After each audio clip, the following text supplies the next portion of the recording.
30년이 넘는 세월 동안 일본을 연구해온 프랑스의 대표적인 일본학 연구자인 카롤린 박사. 어느 날 카롤린 박사는 일본의 한 재단으로부터 거액의 손해배상 소송장을 받게 됩니다. 그리고 카롤린 박사는 한국의 태도에 대해서도 충격을 받게 되는데요. 한국이 의외로 이렇게 관대할 줄은 몰랐습니다. 도대체 무슨 일이 있었던 것일까요?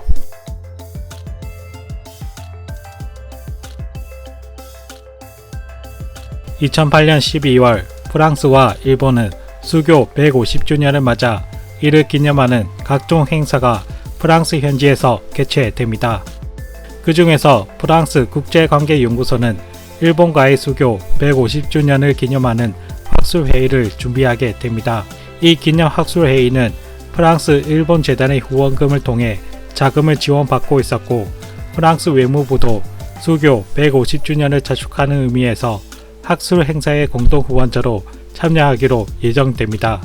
그런데 프랑스의 일본학 및 동아시아학 관련 학자 50여 명이 갑자기 행사 개최 몇 주를 앞둔 상황에서 깊은 우려를 표명하는 공동 성명서를 전격 발표하면서 논란이 일게 됩니다. 행사의 주 후원 기관인 프랑스 일본 재단의 실체는 2차 세계대전 직후 일본의 A급 전범으로 기소된 사사카와 류이치라는 극우 인사가 일본 국내외에 설립한 수십 개의 사사카와 재단들 중 하나이다. 프랑스 학자들이 기겁하며 반대한 이유는 학술 행사가 일본 극우의 돈이 얽혀 있었기 때문이었습니다. 사사카와는 20세기 초반 이탈리아 독재자인 무솔리니를 따라 일본의 파시스트 당을 건설하려던 일본의 대표적인 극우 인사입니다. 2차 세계대전 당시 일본의 전쟁 수행에 적극적으로 가담한 혐의로 종전 뒤 A급 전범으로 기소돼 수감 생활을 했고, 추록 뒤에는 일본 극우 정치권의 지원 아래에서 경정 도박 사업을 독점 운영하면서 천문학적인 자금을 축적하며 이렇게 만들어진 거대한 자금력을 바탕으로 일본 극우 세력의 든든한 후원자 역할을 하면서 1962년에 일본 선박진흥회라는 공익재단을 설립해 활동하기 시작합니다. 그리고 이 단체는 나중에 일본 재단 니폰 파운데이션으로 이름을 바꾸어서 일본과 해외에 수많은 유사 재단을 설립하고, 이 재단을 통해 각종 학술 문화 행사와 연구 활동 등을 지원하며 사사카와의 극우 행적을 미화하고 일본 극우 세력의 역사 왜곡을 적극 지원하기 시작했습니다.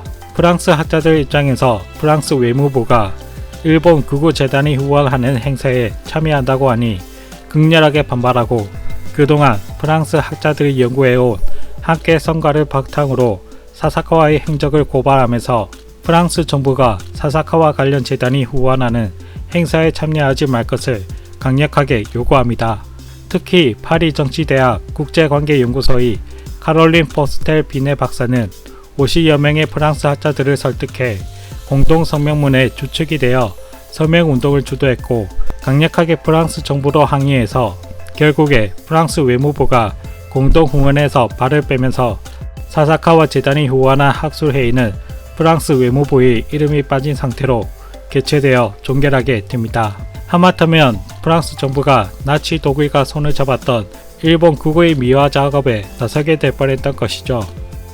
일본 극우의 미화 작업이 무산되고 자신들의 실체가 공개되자 사사카와 재단은 카롤린 박사에게 명예를 훼손했다며 소송을 제기합니다.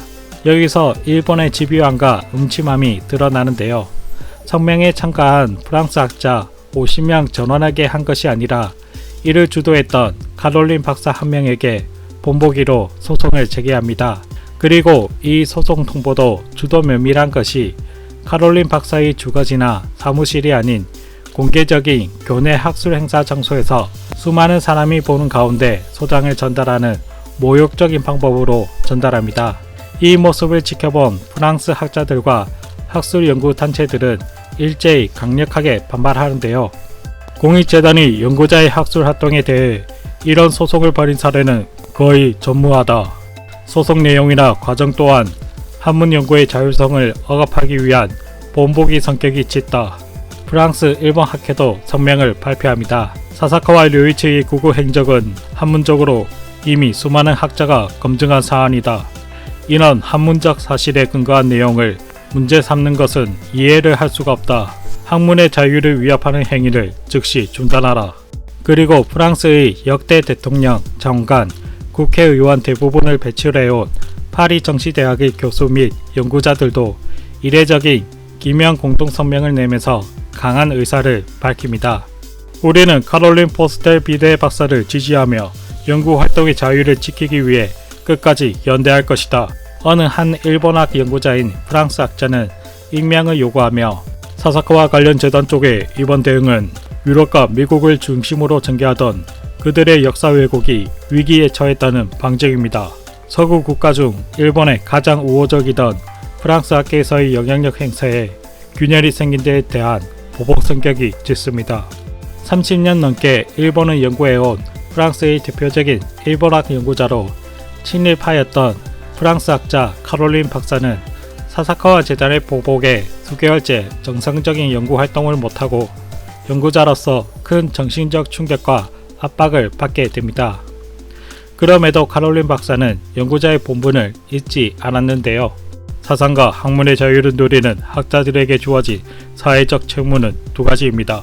하나는 자신의 학문을 바탕으로 우리 사회의 성실한 감시자가 되어야 한다는 것이며, 또 하나는 잘못될 것이 있을 때에는 용감한 고발자가 되어야 한다는 것입니다. 저는 마땅히 해야 할 일을 한 것뿐입니다. 특히 이번 사건에 대한 프랑스 법원의 판례는 앞으로 다른 나라 학자들에게도 영향을 미칠 것입니다.